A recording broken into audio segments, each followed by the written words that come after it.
The opening of the 20th century heralded an unprecedented era of turnover and re-evaluation of the classical theory that had governed physics since pre-Newtonian times. Two great revolutionary theories changed the face of physics in the early decades of the 20th century: the theory of relativity and the quantum theory. The former was essentially the creation of one man, Albert Einstein, and came in two installments: the Special Theory of Relativity, published in 1905, and the General Theory of Relativity, published in 1915. The quantum theory, on the other hand, is the result of the creative work of several great scientists, starting with Max Planck, who was the first to introduce into physics the notion of a quantum of energy. From Max Planck's shocking announcement the 14th December 1900 at the meeting of the German Physical Society, to the publication in 1930 of Paul Dirac's book, The Principles of Quantum Mechanics, we witnessed 30 years of discoveries and revolutionary theories that led us to questioning classical physics and the birth of quantum mechanics. 30 years that shook physics. This is going to be today's topic. These are our heroes. 1900s. Father, Max Planck gave birth to quantum mechanics when speaking on December 14, 1900 at the meeting of the German Physical Society. He stated that paradoxes pestering the classical theory of the emission and absorption of light by material bodies could be removed if one assumed that radiant energy can be emitted or absorbed only in the form of discrete packages. Planck called these packages light quanta. 1905, Albert Einstein, who explained the photoelectric effect, extending Planck's idea. An electromagnetic wave's energy can't just be emitted or absorbed only in the form of discrete packages, but propagates in space in their own form of discrete localized packages, like quanta, or photons as they were later named. 1913, Niels Bohr extended Planck's and Einstein's idea of the quantization of the energy of an electromagnetic wave to the deception of mechanical energy of electrons within an atom, giving birth to an atomic model that explained the supermental data, something that the previous model, Rutherford's, was not able to do. 1925, Louis de Broglie introduced the concept of pilot waves associated to particles. Just as waves, such as light, presented a dual wave-particle behavior that depended on the experiment, from observation, particles too, such as electrons, had this duality of behavior.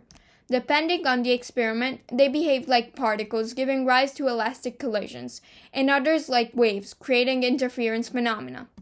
1926, Erwin Schrödinger. He extended and brought into more exact mathematical form de Broglie's ideas, giving birth to a theory that became known as wave mechanics.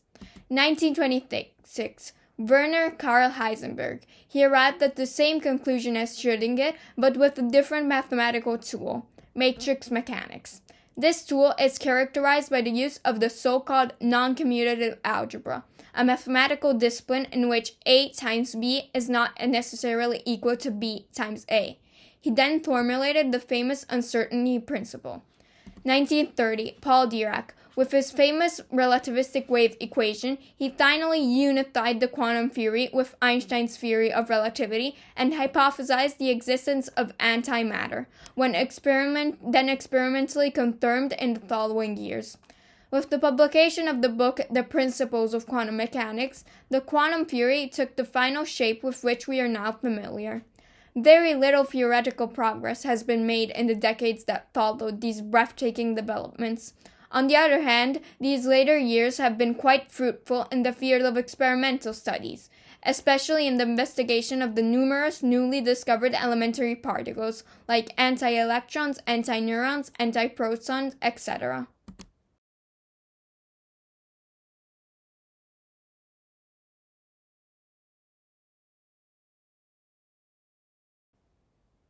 Let's begin our journey with the platypus, the animal that is a taxonomist's nightmare.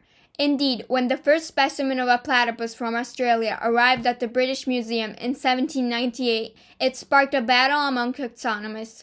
Some argued it was a mammal. It has mammary glands and produces milk. Others that it was oviparous. It lays eggs, and there was no resolving it. What was this blessed platypus, a mammal or an oviparous creature? The problem wasn't with the platypus, obviously. It wasn't strange or bizarre, but its strangeness was caused only by the categories we had identified and in which we insisted on placing it. The platypus is simply itself, an adorable, cute little animal. It's our language, our theory of classification that is inappropriate to describe it, not it being weird and strange.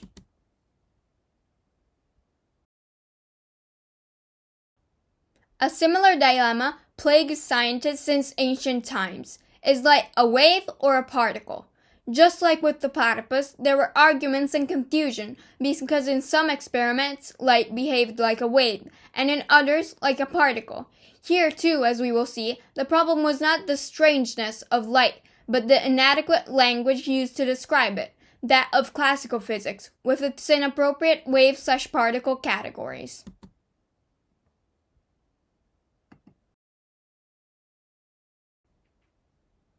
Quoting the Austrian philosopher Ludwig Wittgenstein, we can say that the problem lies in the fact that it is language that must adapt to facts, not the other way around. Trying to model the interpretation of a phenomenon on language that is already formed and filled a priori can only lead to false conclusions about the nature of things. But then, is the platypus a mammal or a viperous? Is light a particle or a wave?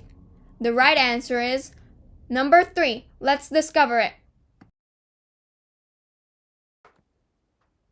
Since ancient times, people have pondered the nature of light, but it was only in the 17th century that two widely contrasting theories emerged. On one hand, we have Isaac Newton, who proposed that light has a corpuscular nature, corpuscular model, while on the other hand, there was Huygens, who believed that light consists of waves, wave model. According to the corpuscular model, light is composed of small particles with mass that propagate in straight lines. The mass of these particles determines the color of the light. According to the wave theory, on the other hand, light consists of mechanical waves that propagate through the ether, much like sound waves. The frequency of the wave determines the color of the light. Both theories are capable of explaining typical light phenomena, such as reflection and diffraction. However, they are in complete disagreement regarding the speed of light propagation in a medium. While the corpuscular model predicts a higher speed of light in a medium compared to a vacuum, the wave model suggests the opposite. The debate about the nature of light persisted for some time, with a preference for Newton due to his authority as a physicist, and because the corpuscular model seamlessly integrated with the laws of mechanics and gravitation, the foundation of Newton's classical mechanics. This continued until 1801, when the English physicist and physician Thomas Young devised and conducted a famous experiment that convinced scientists of the wave-like nature of light. Indeed, he managed to demonstrate that light is subject to interference, a phenomenon characteristic and exclusive to waves.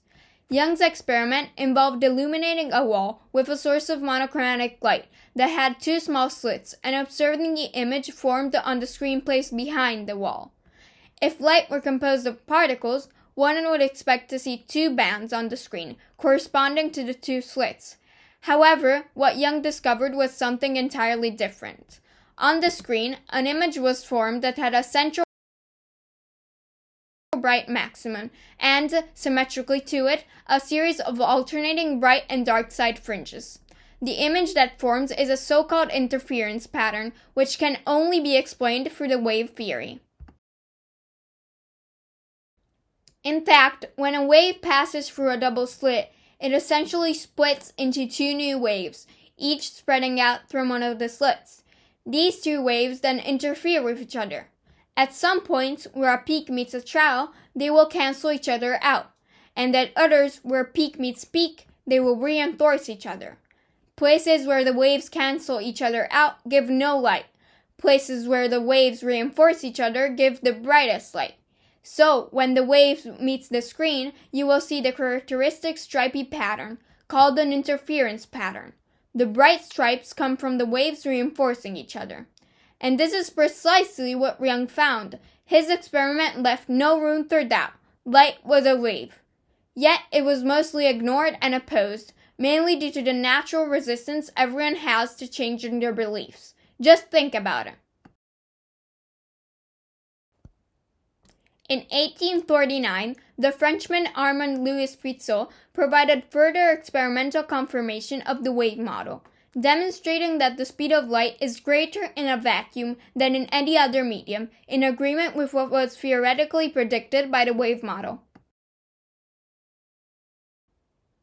Finally, towards the end of the 19th century, the English physicist James Clerk Maxwell theoretically confirmed the validity of the wave model.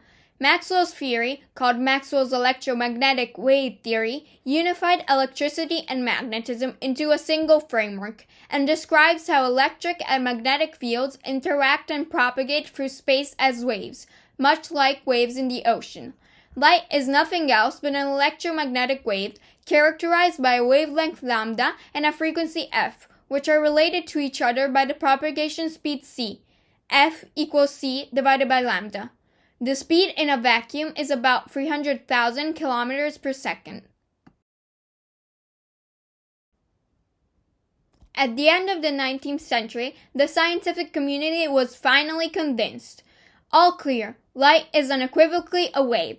End of the line. Not really. And now our story begins. The story began on December 14th, 1900s, at 5 o'clock p.m., when at a meeting of the German Physical Society, the 42-year-old German physicist Max Planck wrote on the blackboard a formula never seen before: E equals nhν. This is a historic moment for science, which is indeed celebrated by scientists all over the world every year as if it were a birthday, the birth of quantum mechanics. Here we can see the birth certificate and a photo of the newborn with the proud dad. But what had led Planck to write his historic formula? We were, in fact, in 1873 with Maxwell's electromagnetic wave theory, which perfectly described the results of the experiments with its equations. However, by the last decade of the century, physicists had noticed that Maxwell's equations were not applicable when transitioning to microscopic levels, such as the radiation emitted or absorbed by the tiniest particles of matter, atoms and subatomic particles. The most striking case was certainly the emission spectrum of the black body and the so-called ultraviolet catastrophe. Now, we know that when an energy flux phi falls on the surface of a body, the following phenomena are observed. First, a part of the flux is reflected or scattered into the surrounding space, which we will indicate with the letter R. Second, a part of the flux is transmitted through the body, which we will call T. Third, the rest is absorbed by the body, which we will indicate with A. Therefore, the total energy flux is given by the sum of the reflected, transmitted, and absorbed flux. Experimentally, it is observed that R, T, and A depend on the wavelength lambda of the incident radiation and the temperature of the body. For example, if a body illuminated by sunlight has a red color, it means that the wavelength corresponding to the color red is reflected, whereas all the other wavelengths from yellow to blue are absorbed. Furthermore, all material bodies heated to a temperature above 0 Kelvin emit electromagnetic waves of different wavelengths. For temperatures near room temperature, these are infrared. Lambda is bigger than 1 micrometer and therefore not visible. But as the temperature increases, the wavelength of the emitted radiation decreases and becomes visible. Just think of a piece of iron heated until its color changes from red to yellow, orange, and finally to white hot. In the second half of the 19th century, many physicists dedicated themselves to the study of the radiation emitted by a heated body. In particular, the so-called emission spectrum of a black body was studied. In physics, a black body is an idealized object that can absorb all incoming electromagnetic radiation, an ideal absorber, which is the origin of its name. According to Kirchhoff's law of thermal radiation, since every body can emit the same wavelength that it can absorb, the black body is also an ideal emitter, capable of emitting radiation at all wavelengths. The energy density of the radiation emitted as a function of the wavelength is called the black body spectrum and depends only on its temperature T. A black body is an idealized object that doesn't actually exist, but can be approximated by a hollow object kept at a constant temperature, a sort of oven. When radiation enters the cavity, it reflects off the internal walls, becoming trapped, and is eventually absorbed by the body. This is exactly what happens when observing from outside a small window. The interior appears dark, even though there is light in the room. This is because the room behaves just like a black body, absorbing all the incoming radiation and reflecting only a minimal part. Scientists measured the emission spectrum of the black body at various temperatures and find that it assumes the characteristic bell shape, with the peak wavelength decreasing as the temperature increases. In particular, the area under the curve is a finite quantity and represents the energy emitted by the black body. In 1900s, scientists Rayleigh and James Jeans calculated the expected theoretical distribution based on Maxwell's now universally accepted electromagnetic theory, obtaining the following formula. Spectral radiance is equal to 8 pi kt divided by lambda to the power of 4, where lambda is the wavelength of the radiation, k is the Boltzmann constant, and T is the absolute temperature of the black body. This curve is represented in the figure. For high wavelengths, it approximates the experimental results well, but as the wavelength decreases, thus moving towards ultraviolet, the intensity of the emitted energy explodes to infinity, which would imply that the black body radiates an infinite amount of energy. The ultraviolet catastrophe.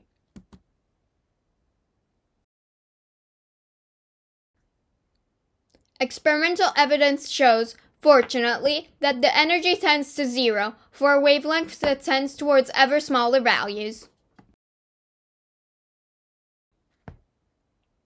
As they would say a few years later, Houston, we have a problem. Light seems not to be a wave as we believed, but we also know from Young's experiment it is not a particle. So, what the hell is it? The platypus wasn't enough. Now light has to join in too. It is time to go back to December 14th, 1900s, at 5 o'clock p.m., when Max Planck wrote on the blackboard the unseen formula E equals nhν, giving birth to quantum mechanics. His colleagues were astonished and burst into laughter, but Max reassured them, "Don't worry, it's just a mathematical trick." The idea was so revolutionary that even he didn't fully believe in it, and was deeply embarrassed. Not by chance, Max Planck was nicknamed the Reluctant Revolutionary. In 1931, he wrote to his colleague Robert Wood, "I had to introduce this strange hypothesis of light quanta in an act of desperation. The original German expression, Akt der Verzweiflung, has become famous." Max Planck spent several years trying to find a formula that justified the emission spectrum of the black body without introducing quantization. But he had to surrender, and ironically, through this discovery, he received the Nobel Prize in 1918. Planck indeed started by finding a mathematical formula that agreed with the experimental results for the black body emission spectrum at any frequency. The subsequent problem that the German scientists had to face was to be able to relate this formula to some physical principle that justified it. Despite his best efforts, the only way he found was to make the unbelievable quantum hypothesis. The particles of the black body, when absorbing energy from the outside, increase their kinetic energy and begin to oscillate. By oscillating, they emit radiation, but the energy of the electromagnetic wave emitted at a given frequency νe cannot take any continuous value as predicted by Maxwell's wave theory, but can only take discrete values that are a multiple of a minimum quantity of energy, which Planck called quantum of energy. In other words, energy is quantized. In formula, in fact, E equals nhν, where n is 1, 2, 3, and so on. The constant h in this expression, called by Planck quantum of action, and today known as Planck's constant, has the following value of about 6.63 times 10 to the power of minus 34 joule per second. This constant is now recognized as one of the fundamental constants of nature, on the same level as other important constants, such as the speed of light in a vacuum, the rest mass of the electron, the universal gravitational constant, etc. In this slide, we can see a comparison between the classical theory and Planck's quantum theory. Two are the fundamental differences. Firstly, according to the classical theory, the energy of the electromagnetic radiation is continuous, whereas, according to Planck's quantum theory, the energy of the electromagnetic radiation is quantized, therefore discrete. Secondly, according to the classical theory, the energy of the electromagnetic radiation does not depend on its frequency or wavelength, but on the amplitude of the electric and magnetic field. Whereas, according to Planck's quantum theory, the energy of the electromagnetic radiation depends on its frequency or wavelength. By observing the figure, it is easily understandable how, mathematically, the quantization of energy leads to solving the problem of the ultraviolet catastrophe. As the wavelength decreases, the radiation must be emitted in larger packets. The so-called quantum leap increases. If the particles do not have enough energy, there will be no emission of radiation at that frequency. Therefore, as the frequency increases, even though the emitted energy increases, according to the classical theory of relations, this is a finite value, and at high frequencies, it will no longer be able to make the quantum leap, and the energy will go to zero as experimentally predicted.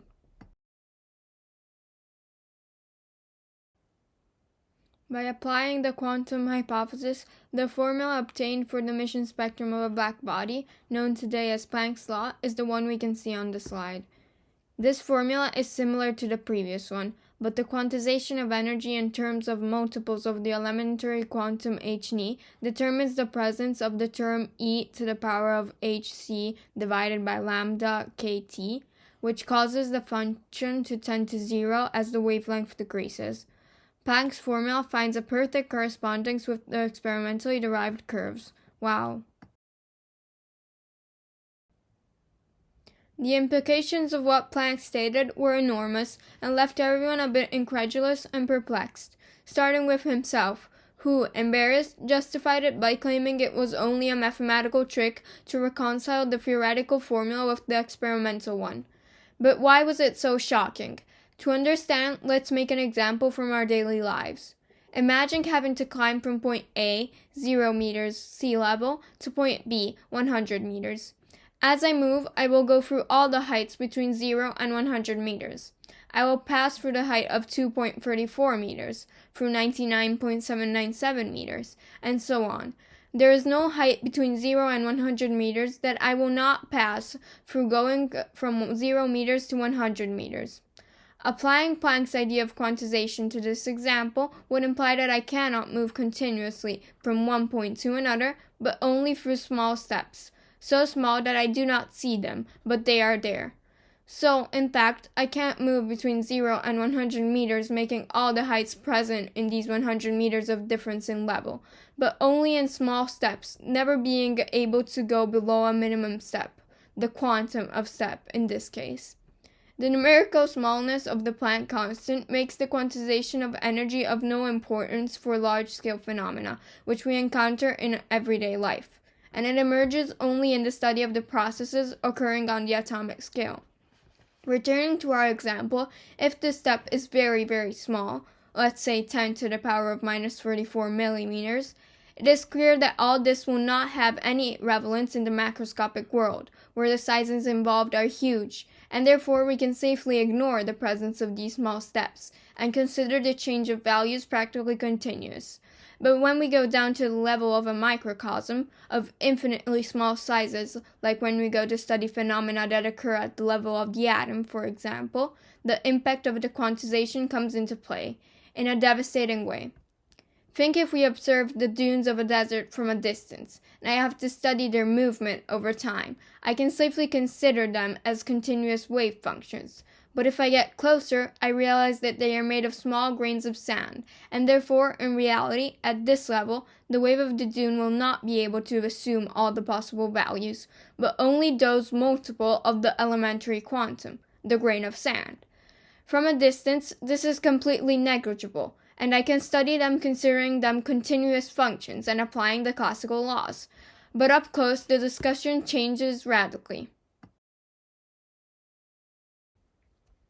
Despite Planck's theory on the quantization of energy allowing for an adequate description of experimental results for black body radiation, it did not satisfy physicists. It seemed, in fact, to be constructed ad hoc, and appeared more as a mathematical expedient than as a true representation of nature. Max Planck was himself scared to death of it, and preferred to believe the packages of energy arise not from the properties of the light waves themselves, but rather from the internal properties of atoms, which can emit and absorb radiation only in certain discrete quantities. Radiation is like butter, which can be bought or returned to the grocery store only in quarter-pound packages, although the butter as such can exist in any desired amount. Only 5 years after the original Planck proposal, the light quantum was established as a physical entity, existing independently of the mechanism of its emission or absorption by atom. This step was taken in an article published in 1905 by a young and promising physicist, the 26-year-old Albert Einstein.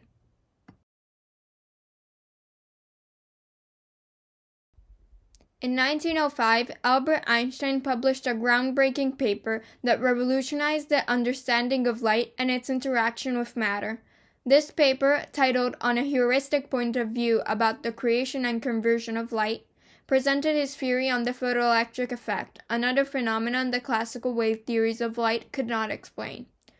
The article begins by stating that the only way to explain the empirical laws of the photoelectric effect, that is, the emission of electrons from metallic surfaces irradiated by violet or ultraviolet rays, is to consider that the energy of a light wave emitted from a point source is not spread continuously over ever larger volumes, but consists of a finite number of energy quanta that are spatially localized at points of space, move without dividing, and are absorbed or generated only as a whole.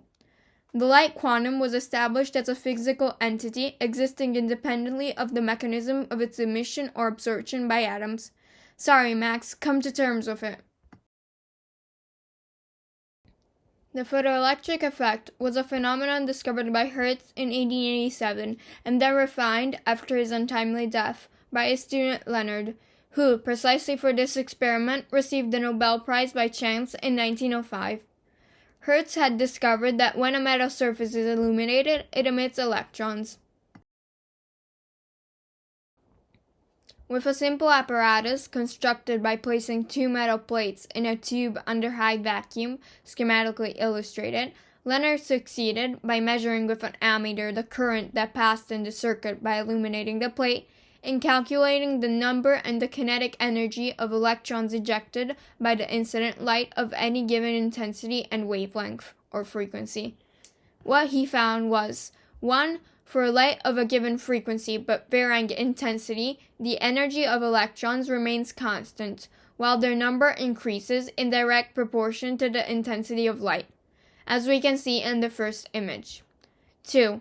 For varying frequency of light, no photoelectrons are emitted until that frequency exceeds a certain limit, need zero, which is different for different metals.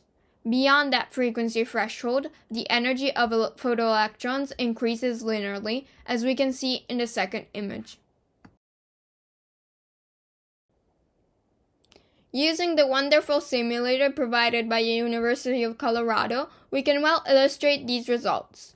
As we can see in the top two images, when the plate is illuminated with ultraviolet light, there is a passage of electrons. As the intensity increases, second image, the number of electrons increases, but the kinetic energy, thus the speed at which they move, remains unchanged. As we can see in the bottom images, switching to red light, thus decreasing their frequency, even if we increase the intensity, nothing is emitted. For the same intensity, increasing the frequency increases the energy of the emitted electrons, but not their number. But all of this was inexplicable if light were an electromagnetic wave. According to classical theory, the electron irradiated by the wave should have been freed once it was hit with enough energy to release it from the crystal lattice in which it is immersed. Therefore, as the intensity of the light increased, thus the amplitudes of the electric and magnetic field of the wave, we should eventually reach an intensity of the electric field carried by the wave sufficient enough to break the bond of the electron with the crystal lattice. But then why did this not happen with red light, even when the intensity was increased? Furthermore, if the electrons are torn away, as occurs with ultraviolet light, the energy with which they are emitted should be equal to the difference between the energy of the wave minus that necessary to pull it from the lattice, and therefore increase with the intensity of the wave.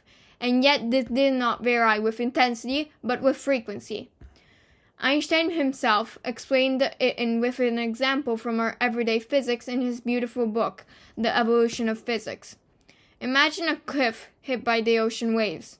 If the waves are high enough, meaning they have a certain intensity, a certain force, they will tear off fragments of rocks, electrons in parallel, from the cliff, and these will shoot away faster with the growing intensity of the wave. If the waves are weak, I can increase their frequency as much as I want, but they will never have the strength to detach fragments. There's no doubt. Or you can think of bowling balls placed at the edge of the sea. If a strong wave arrives, it can move it, and the ball will move all the faster the greater the force, the intensity of the wave. But if a very small wave arrives, even if I increase the frequency, it will not move the ball by a millimeter. The force of each wave will never be enough to move the ball, even if I send many one after the other. But Leonard's experiment told a different story. The results could not be explained if light was a wave. Einstein demonstrated that this was perfectly explainable by assuming that Planck's hypothesis of energy quanta was real and not just a mathematical device. Indeed, assuming that a wave of frequency νe propagates in space in the form of localized packets of energy, quantum light as Einstein called them, or photons as they were later named, with a value given by Planck's formula equal to E equals h νe, the phenomenon was easily understandable. The photoelectric effect was simply the result of a collision between a single incident light quantum and one of the electrons in the metal. In this collision, the light quantum vanishes, giving its entire energy to the electron at the metallic surface. However, to cross the surface and get into the free space, the electron must expend a certain amount of energy, disengaging itself from the attraction of metallic ions.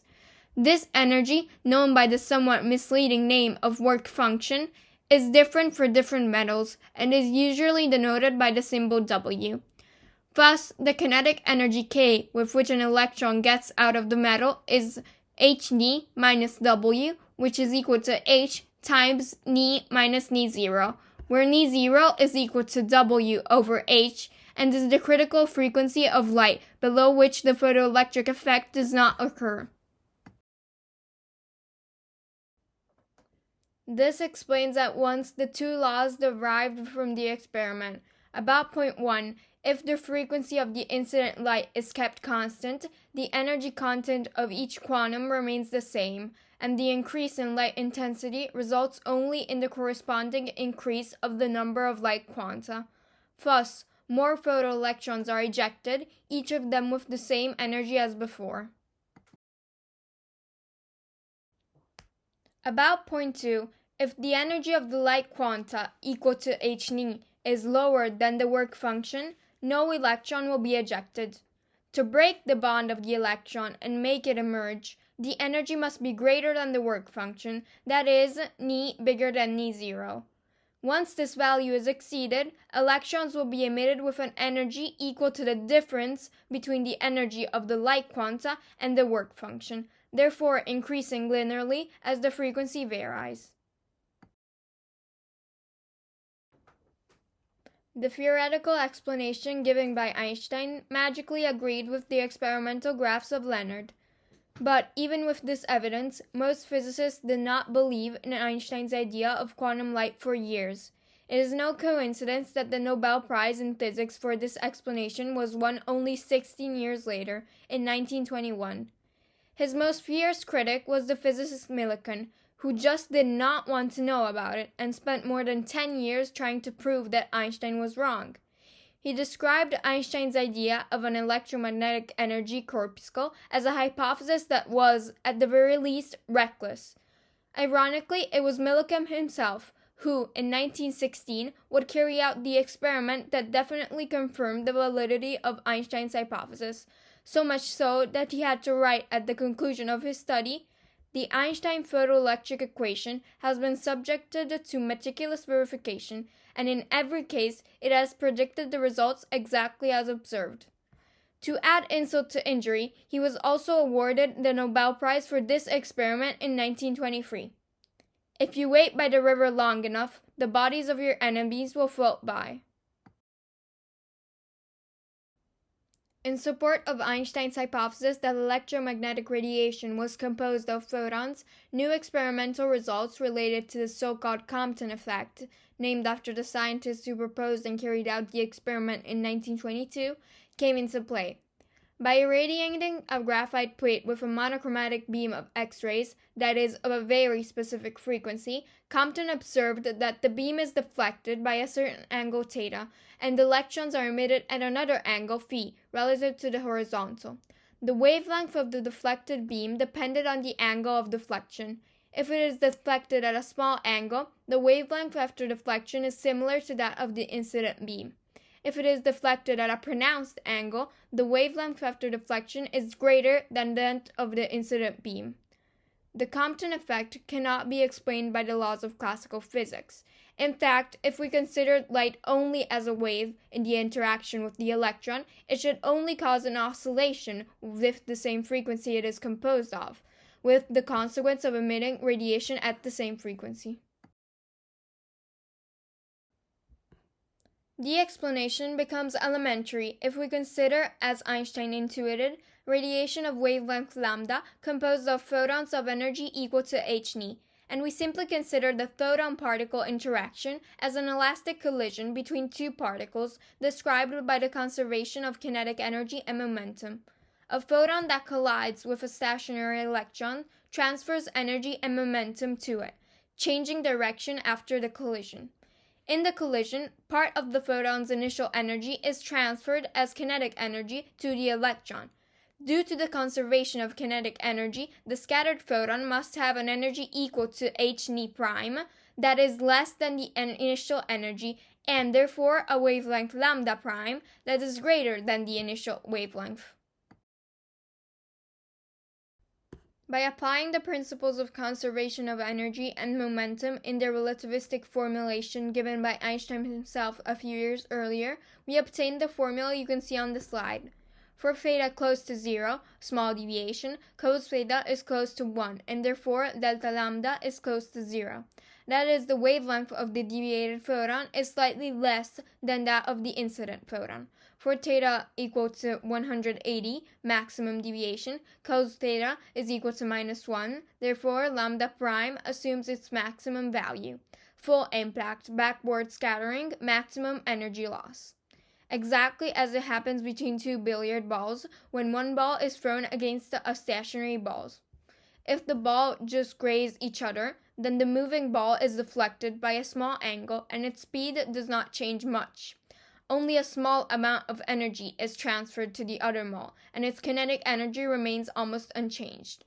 If the ball is hit full on, then the moving ball slows down a lot, and its trajectory is deflected with a larger angle, and the lost energy is transferred to the other ball.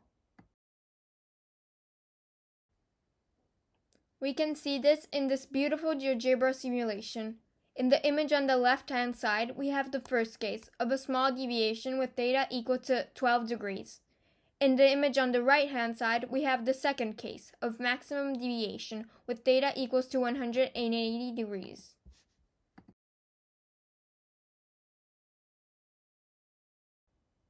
The formula matches perfectly with the experimental data. Someone probably started to think that maybe Einstein was not entirely wrong. But we had to wait for Millikan's experiment in 1916 for it to be completely accepted.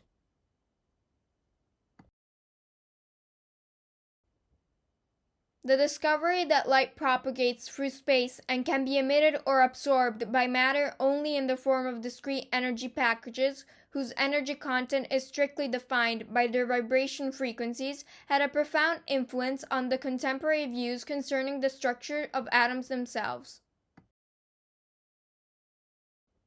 In 1897, the English physicist J.J. Thomson, with a series of experiments, proved the existence of subatomic particles with a negative charge, electrons. Following this discovery, he developed the plum pudding model of an atom, nowadays known as Thomson's atomic model. Thomson visualized the atom as being formed by some positively charged substance distributed more or less uniformly through the entire body, with negatively charged electrons embedded in it as are plums inside a pudding. In 1911, the New Zealand scientist E. Rutherford shot a very thin gold foil with alpha rays, which are particle radiation composed of 2 neutrons and 2 protons, and therefore have a positive electric charge. If indeed the atom is made up of a diffused positive charge, there is never a true collision between two particles, but rather a slight breaking. The projectiles should pass through easily, as if normal bullets were being shot into a sponge. Therefore, what he expected was that all alpha rays arrived concentrated around the initial direction. However, what Rutherford observed was something else. Lots of alpha rays were deflected or even bounced back. These results tell us one clear thing. The positive part of an atom must be concentrated in such a way that it could repel, with its positive electric charge, the projectile, which was also positive, a hard nucleus. In this case, one could calculate how the alpha particles were deflected, and the calculation matched perfectly with what was observed. But what about electrons? The immediate hypothesis that comes to mind is that the electrons are in orbit around the nucleus, so that their centrifugal repulsive force balances the electric attractive force. This brought to the well-known Rutherford planetary model. However, this had one major problem. According to classical physics, an atom orbiting around the nucleus would emit an electromagnetic wave, losing energy and therefore collapsing into the nucleus in 0.01 nanoseconds. Therefore, the atom would be unstable and so cannot possibly exist. This is the reason why, in reality, Rutherford himself cunningly did not specify how the electrons moved, merely observing that they were placed in the empty space around the nucleus. He knew very well himself that the model did not hold up.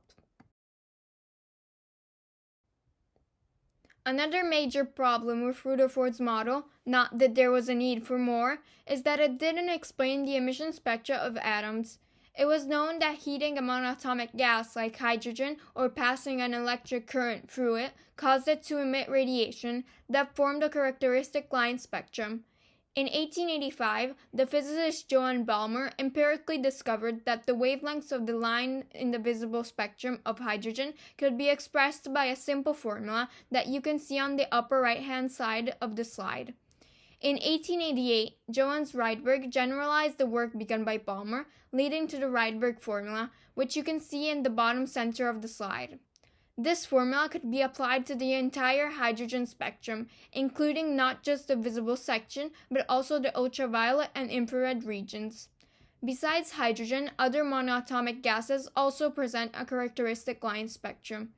Now, apart from the fact that it would collapse onto the nucleus, the radiation emitted by the electron in Rutherford's model should be continuous, and therefore it doesn't explain the observed line spectra of elementary atoms at that time. It is said that in 1913, upon observing the Rydberg formula and all those integers, Niels Bohr had the illumination to extend the ideas of Planck and Einstein about the quantization of energy in waves to the atomic world. Starting from Rutherford's model, Bohr proposed an atomic model based on the following postulates. First, quantized orbits. electrons move in circular orbits around the nucleus, but the radius of these orbits can only take on certain specific values. Second, stationary orbits. In these quantized orbits, electrons do not emit radiation and do not lose energy. Each orbit is, therefore, characterized by a precise and constant energy value, En, that increases with the increase of n, where n is equal to 0, 1, 2, 3, and so on, and is called the principal quantum number, while the minimum energy level that an electron can possess, E1, is referred to as the normal or ground state of the atom. Third, quantum jumps. The electron can only change its energy by moving from one orbit to another by absorbing or emitting energy. When it falls to a lower orbit, closer to the nucleus, it emits energy in the form of a photon, with the energy of the photon corresponding to the difference in energy between the two orbits, that is, hν is equal to delta E. When an electron absorbs energy equal to the difference with a higher level, it moves to the corresponding higher orbit. This happens, for example, when the electron absorbs the energy of an incident photon with a frequency such that delta E is equal to hν. Using these quantum hypotheses and then applying the laws of classical physics, just as Planck did, Bohr was able to explain the line emission spectrum of hydrogen. Just as Planck postulated that atoms could emit energy only in a quantized manner, E equals nhν, to justify the emission spectrum of a black body, Bohr, to justify the line emission spectrum of hydrogen, arbitrarily assumed that angular momentum of an electron orbiting around the nucleus had to be quantized. In particular, mvr equals n times h divided by 2 pi, with n equals to 1, 2, 3, etc. From this, he was able to calculate the radii and energies of the various quantized orbits for the hydrogen atom by applying classical laws, such as Coulomb's law and Newton's law of dynamics. In particular, what he obtained are the formulas you can see on the slide, which give us exactly all the radii and corresponding energies of the quantized orbits. Now, when we heat or pass an electric current through a glass tube containing hydrogen, the electrons in the gas get excited, gain energy, and move to a higher energy level. When an electron is excited to the mth energy state Em, it can return to some lower energy state, En, where n is less than m, by liberating the balance of energy in the form of a light quantum. Thus, we can write that hν mn is equal to Em minus En. Therefore, Ni Mn is equal to Em minus En over h. By substituting the values he had found, Bohr was able to derive exactly the Rydberg formula for the hydrogen emission spectrum. Amazing! We can only imagine Bohr's astonishment and satisfaction. In particular, for the Balmer series, we can see that it is generated from m equals 3, 4, 5, 6 to n equals 2. At that time, Bohr could not justify his hypothesis. They would later be explained, but they worked perfectly. Bohr's theory was completed and generalized by Arnold Sommerfeld, who introduced two new quantum numbers, one to describe the elliptical shape of the orbits and the other to represent the spatial distribution of the orbit. The next step was taken by the young 31-year-old French nobleman Louis de Broglie.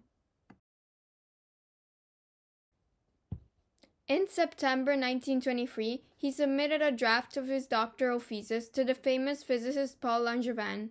The advisor was astonished by what he read and thought, "This man is either a genius or a charlatan." He then sent a copy to the renowned Einstein, who immediately responded with the now famous phrase, "He is definitely a genius. He has lifted a corner of the great veil." But what had de Broglie thought of that was so startling? Something simple, in fact. If the photoelectric effect has shown that light, which has always been thought of as a wave, behaves like a particle that we call photon, isn't it possible that what we have always thought of as particles can also be thought of as waves? Now, we know that a photon has no mass but possesses momentum. Indeed, light exerts a pressure on a surface it illuminates. Today, this property has significant practical applications. Just think of solar sails used as propulsion for spacecraft. The same Compton effect has been demonstrated precisely as an elastic collision between a photon and an electron. Now, from Einstein's famous relativistic energy equation and Planck's formula, we derive the relationship between the wavelength and the momentum of the photon. The wavelength is equal to Planck's constant over the momentum of the photon. What de Broglie said was simply, this also applies to particles. Each particle is, so to speak, accompanied or guided by a pilot wave, whose wavelength is given by the same relationship valid for photons. However, since particles have mass, this relationship becomes that the wavelength is equal to Planck's constant over the product between the mass and the velocity of the particle.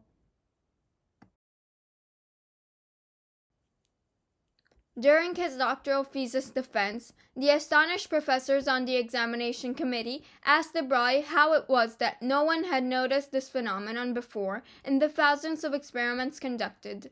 De Broglie confidently replied that since Planck's constant is very small compared to the mass and velocity used in experiments, the wavelength was too small to be detectable with the technology of the time. But he didn't stop there and added something completely shocking. Do you remember Young's double-slit experiment? If we could create two slits as wide as the wavelength of an electron, I'm willing to bet that interference patterns would form.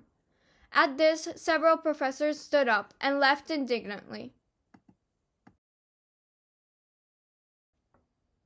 However, 3 years later, the Americans Davison and Germer and the Englishman Joseph John Thomson, son of the Thomson who discovered the electron and developed the plum-pudding atomic model, were able to conduct the experiment hypothesized by de Broglie by bombarding a nickel crystal with a high-energy electron beam.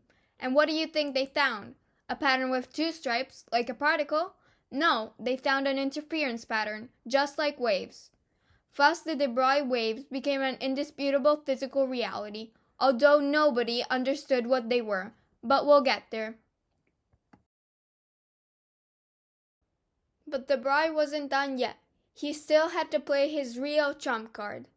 Bohr had just demonstrated the validity of his atomic model with quantized and stationary orbits, but had not been able to justify it, and had arbitrarily postulated the quantization of the electron's angular momentum in orbits.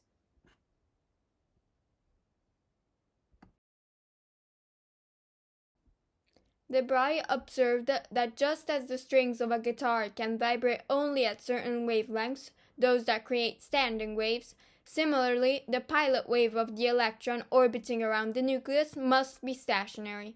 For this to happen, the length of the orbit must be such that it allows the electron to have a whole number of wavelengths, so as to close upon completing a circumference. Therefore, not all orbits will be allowed, but only those for which the circumference is a multiple of the wavelength. But the wavelength of the electron's pilot wave is equal to Planck's constant over the particle's momentum. Therefore, by substituting, we obtain that the permitted orbits are only those for which it holds true that the angular momentum is a multiple of Planck's constant over 2 times pi. That is, the angular momentum is quantized. But this was precisely Bohr's postulate, now justified and explained as a physical reality by de Broglie. Magnificent! Ultimately, we had a problem. Is the platypus an oviparous creature or a mammal? Then, we saw that in the early 19,000s, another one arose. Is light a wave or a particle? Now we've reached 1924, and yet another problem has emerged. Electrons, but generally what were thought to be particles, are particles or waves? It's all becoming very confusing. But, as already mentioned, the problem is not in the platypus, the waves, or the electrons, but in our attempt to model their interpretation of a phenomenon on a language that is already formed and filled a priori. We need to change our language.